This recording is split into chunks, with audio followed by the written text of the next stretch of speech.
Welcome to the Epcotian Adventure, a podcast where we'll talk about all things Disney, including tips and tricks, festivals and favorites, and the very latest in news and reviews. But we're still old enough to remember when waiting in line was not half the fun.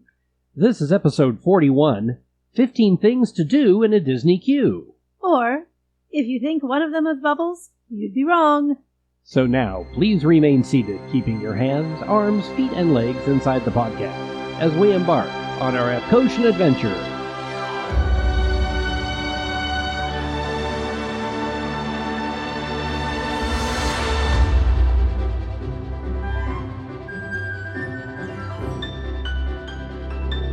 Howdy, folks, and welcome to episode 41 of the Epcotian Adventure. I'm Rod. And I'm Sue. And today we're going to be talking about the top 15 things that you can do while waiting in the Disney queue. Like the new Pooh queue. We did that. We did joke. A review. Old joke, I know. We love that. We love to review the new Pooh queue, though. You know, for things to do. So, yeah, this is going to be a little more lighthearted than our Halloween episode was. Yeah, our last few episodes have gone a little bit long, so we're just going to try and rein that right back in and go a little more lighthearted. Just with a fun one on things that we like to do in a queue or we have seen families participate in. So, and things you may not have even thought of. Yeah, some of these might be obvious, but we hope some of them aren't. Yeah, a lot of these will be things to do if you have littles, too. So let's jump right in, actually, and look at number 1. Should I go first? You go first. Okay, I'm going to go first. I'm going to be odd. Wait. Yeah, that goes without saying. Pretty much. Okay. Number 1 on our list is kind of out there, but actually enjoy the queue you're in. That's weird. Isn't that weird? See, so basically stop and smell the roses? That's the thing. Queues at Disney are not like queues at Six Flags. Six Flags is minimal theming, if any. Trash can equals theming. Oh my gosh. Or if you've ever waited for Millennium Force at Cedar Point. Ah! Now, there are the odd exceptions at Disney as well, that where you run into a pretty boring queue. But for the most part, there is so much detail and so much beauty that the Imagineers have put into the wait time. So it's not just about the ride, it's about waiting to get there as well. And it makes it part of the story, part of the journey. So we do have a couple of favorites. We actually did an entire episode about our favorite queues at Disney. And that was episode 27, if you want to hear what those are. But there are plenty of them that have just unreal amounts of detail involved that can occupy your little brain for hours. Well, and that helped tell the backstory. If you're going through the queue at Everest in the standby line, as opposed to the, not Fast Pass, but the Genie Plus line, in the standby line, you go through the ticketing office. In the Genie Plus line, you don't. It's literally built into the storyline. It's pretty brilliant. I love that. And all of the things that you see leading up to the actual getting on the attraction with the Yeti statues and the little shrines and everything. Footprints. And the actual footprint, yeah. Some of the stuff is real. And that's one thing that Disney excels at, is when they're building queues, especially in modern day attractions. They're outsourcing things for the queues as well as the attraction itself. Part of the attraction is the queue. So stop, look around, and love the queue. Notice those details. Some of our favorites, not necessarily our favorite queues, that, again, is episode 27, but some of them that just have those incredible amounts of detail. Tower of Terror, the lobby in there is just phenomenal. It's amazing. Expedition Everest, like we talked about at Animal Kingdom. One of my favorites is still Pirates of the Caribbean. It's an older one, but it's just fun to walk through at Magic Kingdom. It's got a good atmosphere going on. Flight of Passage. Hank and the Tank. Hank and the Tank. It takes you through the whole story as you're waiting to get on the attraction.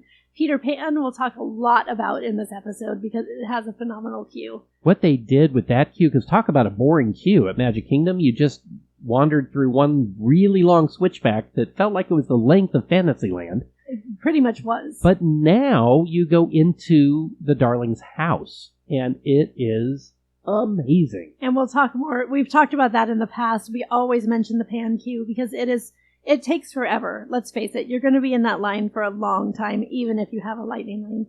But they've managed to make it really fun. And even if you're not doing any of the interactive features, which spoilers we'll talk about in a minute, but even if you're not participating in any of that, it's still a really great queue. Some other ones, Jungle Cruise. I love the radio. Oh my heavens, the radio background at both Magic Kingdom and Disneyland. And yeah, listen to the radio. It's so funny. And there's little puns and jokes all the way along the line, artifacts and different things that you'll find that they've discovered on their jungle cruises. Yeah. Guardians of the Galaxy is a great one. The interview with Peter Quill. Oh my gosh. And where he's talking about the old Epcot attractions. Oh, come on. And he mentions Horizons. Too soon? Too soon. Yeah. It's always too soon. And of course, Oaken in Frozen. Woohoo! Woohoo! When you go through and see him and his family in the sauna. I just love that. There's and even that first room, the very first one, when you walk in the door, there's the bulletin boards and the invitation to Elsa's party, and it sets up the whole ride of what you're doing. Disney's just so great at this. The Imagineers just outdo themselves, and it would be a shame if you walked all the way through just staring at TikToks on your phone. Exactly. So enjoy where you are. I will like to mention this, too, is Universal is really stepped up the game on the attractions, especially the Harry Potter themed queues. And Velocicoaster. Yes. I mean, there's a raptor in there. It's real. It's real. We saw it. Number 2 would be Play Disney app. There is so much to do on that Disney app. Now, we just said don't stare at your phone, but if you have littles or teenagers, this is something that you can do or they can do on the phone in those specific queues that actually have some interactivity built in to the Disney app. And it's stuff that you can do together. It's not everyone on their own phones looking at their own things. There's trivia that you guys can do together. There's a new one every single week that comes out for the trivia. Oh, we haven't done that yet this week. That's right. We have to do that. But there's also so much in that Disney Play app. So Galaxy's Edge has its own little sliver of the app that's a data pad, is what they call it. And it works within both of the major attractions, but it also allows you to be a bounty hunter in the land. You can get sent on missions. You can translate signs. If you don't know Aurebesh, you should learn it because it's really fun. There is an Aurebesh translator, however, there in there. You can point your phone with the app at certain things, signs. And they'll translate them. But you can also scan cargo, you can hack doors, you can communicate with droids. It's its own area for that Disney Play app. But other queues, they've built in things where you can play with that Play app.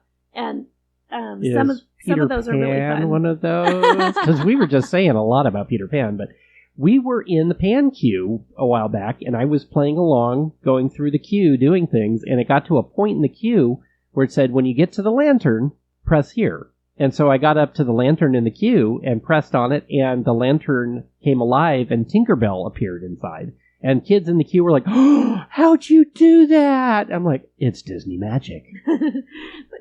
We've talked about Tinkerbell quite a bit because it was so much fun to discover that and have the people around us discover it with us. But there's other things as you go through the queue where you can play with the shadows and you can find things in the room, interact with objects in the room. It's really well done. Similar type experiences in the Disney Play app are also available at Space Mountain. And Soarin' actually has a trivia game that you can play on there. Soarin' is an infamously boring queue, but they do have, that Disney Play app has the trivia that goes on and you join a team with other people who are in the queue with you. So that's kind of fun. One I found out about today that I didn't even know about. Slinky Dog Dash has one in there. I think it must be fairly new for me not to have noticed, or neither of us to have noticed it. Yeah, I'm not sure. But it's a board game app within the app. And again, you can play it together. It's not just a one person. You can actually pass it around and do it with your family. Toy Story Mania has another one that's similar. And another one that we didn't know had an interactive feature was Mickey and Minnie's Runaway Railway. Yeah. So I guess that's some sort of Mickey Mouse trivia game. I'm not sure. We're going to have to go play it. Yeah, for science. We'll go and find out for you. And then over at Animal Kingdom, Flight of Passage also has an app that you can use inside the queue. So those are always fun. So number 3 on our list is going to be book your next Genie Plus. One thing to note about Genie Plus is once you stand in at an attraction, you can ask them at the front if there's another touch point. If there's a second touch point, you usually have to wait until you get to that point before you can actually then book your next Genie Plus from the app. But if it's something like Living with the Land or Nemo at Epcot, usually just one touch point's active. So once you hit that, you can immediately pull up the app again and book another Genie Plus. And you want to make sure that you're doing this as early as you can so you're not wasting any of the time that you've paid for. Genie Plus is a paid part of the Disney app. So if you paid for that, you want to make the most of it. Go ahead and book your next one. Fiddle-faddle, refresh as much as you have to get the time that you want on the attraction you want.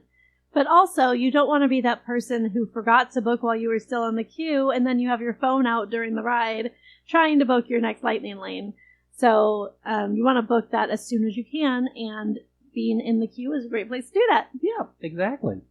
Number 4, Heads Up. This is a great game that you can find online. It's a free app. And again, it's something that everyone in your party can partake in. If you're not familiar with the game, it is a free app that you can download onto your phone.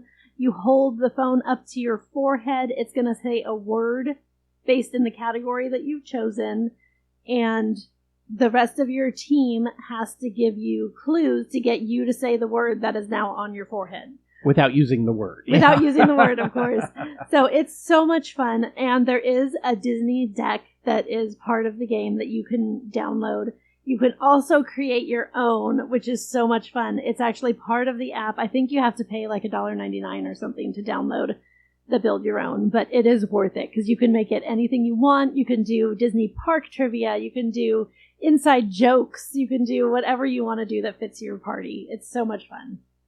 And number 5, moving on to the next one, is going to be mobile order your next meal. This is actually a really good one because if you're not familiar with going to Disney parks, this is World, this is Land, this is Disneyland Paris even, you can pre-order meals ahead of time on the My Disney Experience app or the Disneyland app or the Disneyland Paris app, and then pick a time to go and wait in a shorter line to pick it up. So it's Genie Plus or Fast Pass for food. And it's not like they're going to start making it as soon as you put in your order. So if you're in an hour-long queue, you're like, we just got here, we just had breakfast at the hotel, we're probably not going to have lunch until 1 o'clock today. You can still put in your mobile order while you're all standing there looking at the menus on your phone, decide what you want, where you want to eat, and just pick the time that you want to go. And for places such as Cosmic Rays at Magic Kingdom, Woody's Lunchbox at the studios, some of the other more popular locations at the parks, you want to be able to even eat there sometimes on a busy day. You're going to want to do the mobile ordering because you can literally do it when you first walk in the park for lunch. So if you're at Animal Kingdom at 7:30 in the morning, you can put in one for Satuli Canteen. Satuli is a great example for that, or Restaurantosaurus, or any of those locations for noon. That way you know that you're going to have a spot reserved for you to pick up the food at that time.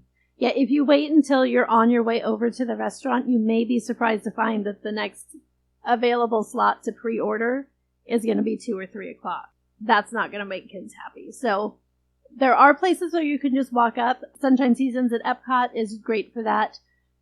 Connections Cafe at Epcot, you can usually just walk right up to. A lot of the quick service windows, you can just decide on the fly, hey, this sounds good right now, let's go get it. But those places that Rod just mentioned, not so much, especially Woody's Lunchbox and Cosmic Rays. Number 6, make a friend. All right, this is probably not the best example because Sue and I generally don't do this in a queue, but never. You know, we never do this. Our mom, for instance, would by the time we got through the queue, she would have made 15 friends, given out 5 business cards, and already had dinner reservations planned with somebody. I mean, True story. She had that gene. We did not.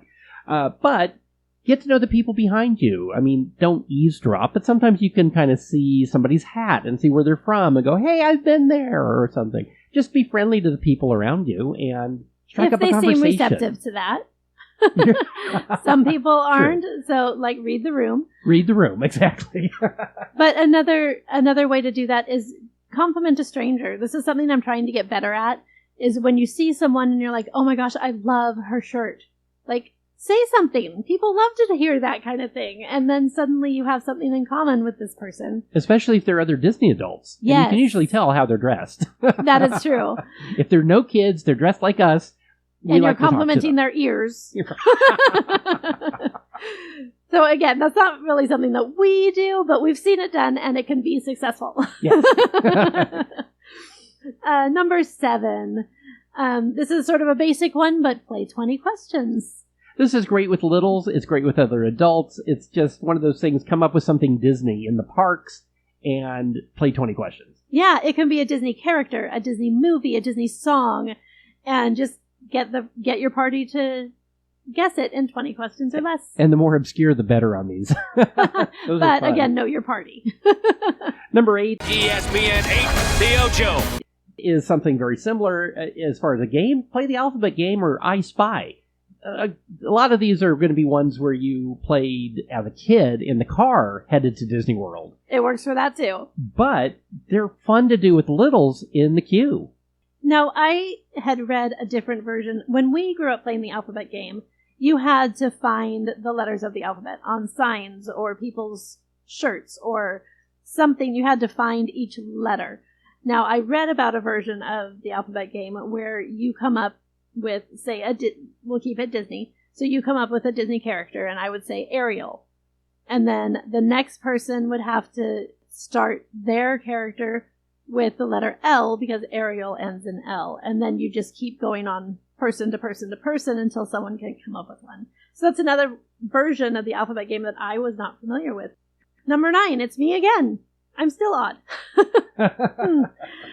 This is a fun one that we like to do in our family, and it's playing Where Am I? With your friends and family at home. So taking pictures of some of the details in the queue where you are, or zoom in on one of the flowers, or one of the signs, or one of the letters of a sign, and send it as a message, or text, yeah. Yeah, send it as a photo in a message to whoever's at home, who got left behind, who would be able to... Rubbing it in, kind of, actually. It but, is. You know. But it's really fun to see if they can guess what ride you're waiting for, or even what park you're in, depending on how familiar they are with these things, based on the detail that you've sent them. It's a really, really fun way to get involved with the people who were left at home and make them feel a little bit more Disneyfied. Number 10, another game that we like to play, or we've seen played a lot, is What's Your Favorite, or This or That. Which we've actually made episodes of. Yeah. Basically, you can just, within your group, go, all right, if you had to choose between Space Mountain or Thunder Mountain, which one would it be and why? And if you had to get beignets with Tiana, or you were going to have tea with Alice, which one would you do? So there's lots of different ways to frame it. And then What's Your Favorite is pretty self-explanatory. It's basically our quickfire, how we end our interviews. Right. Along that same vein as This or That. But it's a fun way to get everybody involved in the conversation. Everybody has an opinion. Everyone has a favorite something. So it's really fun. And you get to know your party, too. If it's not your family, even if it is your family, you may not know what their favorite Disney villain is or what their favorite childhood Disney song was. Now, I happen to know that Rod's favorite song was Drip, Drop, Drip, Little April Showers. Oh, that one makes me break out in hives. No. It's not true, folks. Not true. So absolutely send him clips of that song. No. Number 11. This one is such a fun one. And it's taking selfies on your phone, which doesn't sound all that thrilling. Everybody does it literally all the time, especially at Disney parks. But get creative with them. Do selfies where you are basing it on the ride you're waiting for. Do it based on the land that you're in. Do it with one of the new friends you met in line.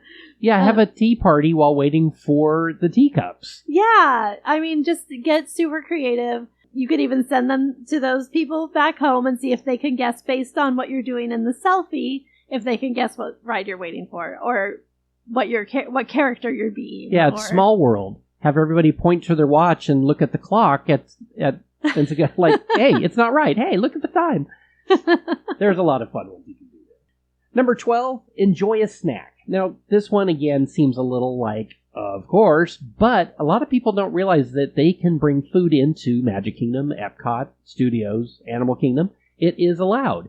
And it's actually encouraged if you have littles with you. Bring something with protein. Bring cheeses or goldfish crackers or Kind bars. Something that is not going to get messy and gooey, but has protein and just gives you some carbs. And it's a great way to shut little kids up. Shove something in their mouth. It works for grown-ups, too. It does. What does that mean? Nothing. I'm never hangry. What do you mean? I would also just recommend that maybe you not bring common allergens since you're going to be out in public. Maybe don't bring peanuts or something that could cause someone to have a reaction. Yes, just be sensitive. No shellfish in the queues. That's yes, probably please, a good idea. No shrimp cocktail while you're standing there. Exactly. And make sure that you know that you do have to either throw it away or put it in a bag before you get on the ride. We are not condoning eating on rides. Yes, please do not do that. Number 13. This is going to go back to what we were talking about earlier. And yes, we're going to mention Peter Pan again because this is queues that are interactive that you can actually participate in without the use of your phone. So there are mostly Magic Kingdom, I believe, is where this is. Actually, because that's where the kids are. When we first looked at this, I think it's only Magic Kingdom. We oh tried my gosh, to come I think up with you're ones right. At the other parks, and they haven't really done this at the parks because modern day, today, newer attractions are being based on things on Disney Play. Right. So some of them where you can play in the queue without the use of your phone or where you can let the kids play while you're holding your place in line. Dumbo, we've talked about before, where they have a huge play area where the kids can run around. You can sit down on a nice air-conditioned bench and have a snack while they're playing. They sell snacks in the queue. Yes, I love that. They do. So smart. And then they just page you, basically, when it's your turn in line.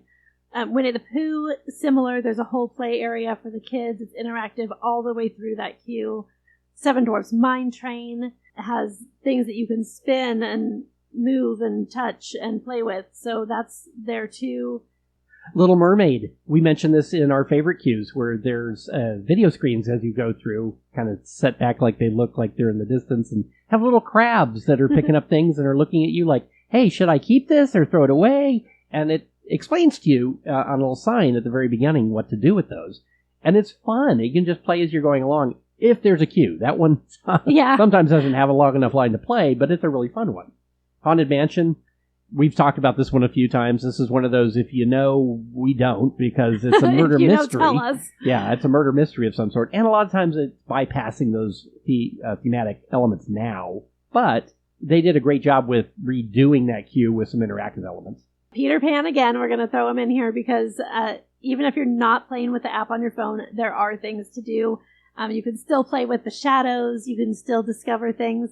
And you can watch other people discover things in the room who are using the app, and you get to participate in it that way.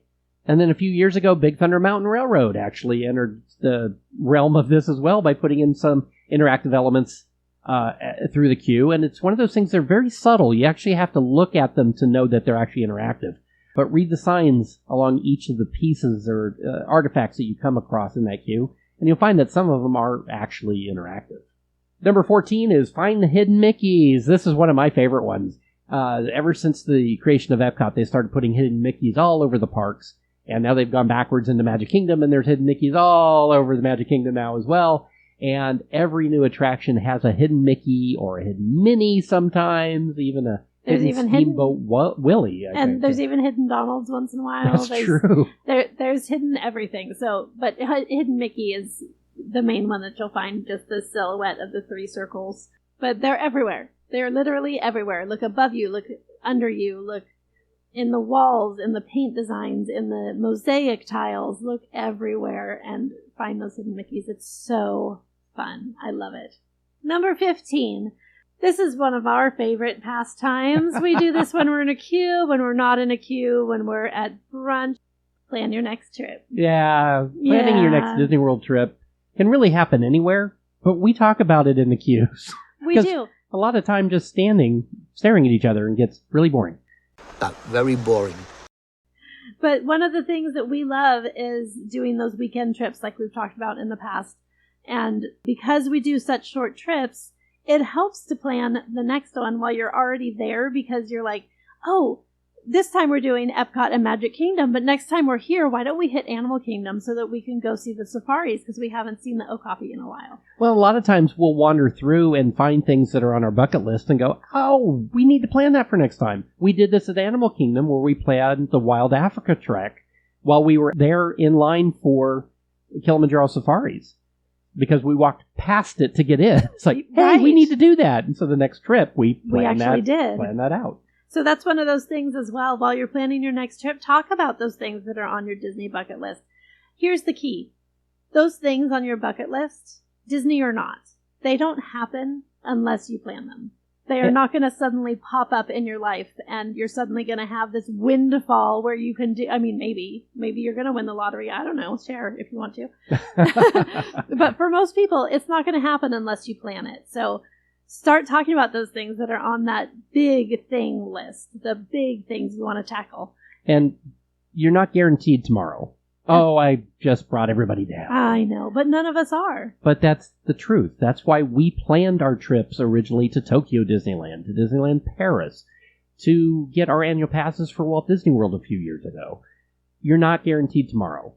Do the things on your bucket list now. We're not suggesting putting yourself into debt. No, that's true. Yes, we mentioned that too a few times.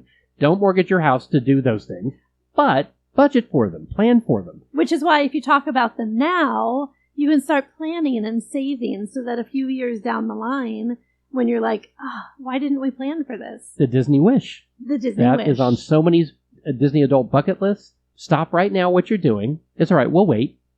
No, really, go ahead. We'll wait. I don't want to wait. No? Okay. Did you plan your Disney Wish trip? If not, pause. Go look on the Disney site, plan your Disney Wish trip, and come back. Congratulations, you just planned your Disney Wish trip. There you go. Or Disney Treasure, or Disney Fantasy, or any of them. But make the things happen. So that's our 15 things to do in a queue. But you know what? We're not done. We're not done. Because there's always things not to do. So let's talk about a few things not to do in a queue. Parents, are you listening? Please, please, please listen to this. Don't play with your bubbles in the queue. Now, this is for parents and for kids. Bubble wands are fun at, home. In the car. In Iceland. They're not fun in the queue when you point it at somebody and pull the trigger and bubbles come out in their face. Trust me. It's cute for 2 seconds to your mommy. That is the end. Nobody else cares about those bubbles. Please, please, please rein them in. Especially if you're eating something. It makes everything taste like Snope. That's the Main Street snow during the Christmas parade, by the way. Now, they are tempting. Kids love them. They love to shoot them out of their little strollers. You have to be on the lookout as an adult. It's a thing. But please don't do it in a queue. Just don't. Now, this one is almost a PSA because it is actually on signs all over Walt Disney World. Literally every attraction. And I see people doing it all the time. And this is no disco dancing. No disco dancing. You get on the People Mover, there's a sign right there that says, sit like this, and then no disco dancing. So next time you're on any of the attractions where you're sitting down, take a look at the signage. It will show you. They do not want you to disco dance. I'm assuming the waltz is okay. I mean, and maybe the cha-cha, but no disco dancing. The occasional tango. That's true, yeah. But again, know the people around you. And if they don't want to tango, don't force them to tango. Number 3, don't play truth or dare. Yeah. This will not end well. Just take a moment. If you want to play truth, play truth. But we just all know. Let's just all agree right now. Dares will not go well. Yeah. While you're waiting in a Disney queue. Truth, what was your first roller coaster? Or dare, slap a stranger. Yeah, not a good idea. Don't play truth or dare in a queue. Streak your way through the line. No, exactly. Just it's not going to end well. Don't do it. The very last one is don't recruit to your multi-level marketing or your cult. Please. It's just going to be frowned on. Yeah, I don't want to sell online products. And I don't want to move to Papua New Guinea and drink Kool-Aid. I just, right. Neither of those is a good idea. It's fine. Yeah, there you go. So anyway, those are our 15 things to do in a queue. And for bonus things not to do in a queue, if we missed anything, or if we're wrong, or if we're right, hey, let us know down in the comments. We'd love to know. Before we go, we'd like to give a big shout out to our social media coordinator, Riley Piper, audio engineers Joey Humphrey and Paul Trett, and logo designer Evan Piper. Our theme music composer is Jason Patrick Rowan and is licensed through Pond 5. And of course, thank you, Phoenicians. Thank you, Phoenicians. And don't forget to rate, review, like, and subscribe. It really, really does help people find us. You can find us on social media, on Instagram, Facebook, YouTube, and wherever you listen to podcasts. The Epcotian Adventure is a $1,000 brunch production. Thanks for joining us today for episode 41 of the Epcotian Adventure. I'm Rod. And I'm Sue. And we'll see you in line. Bye.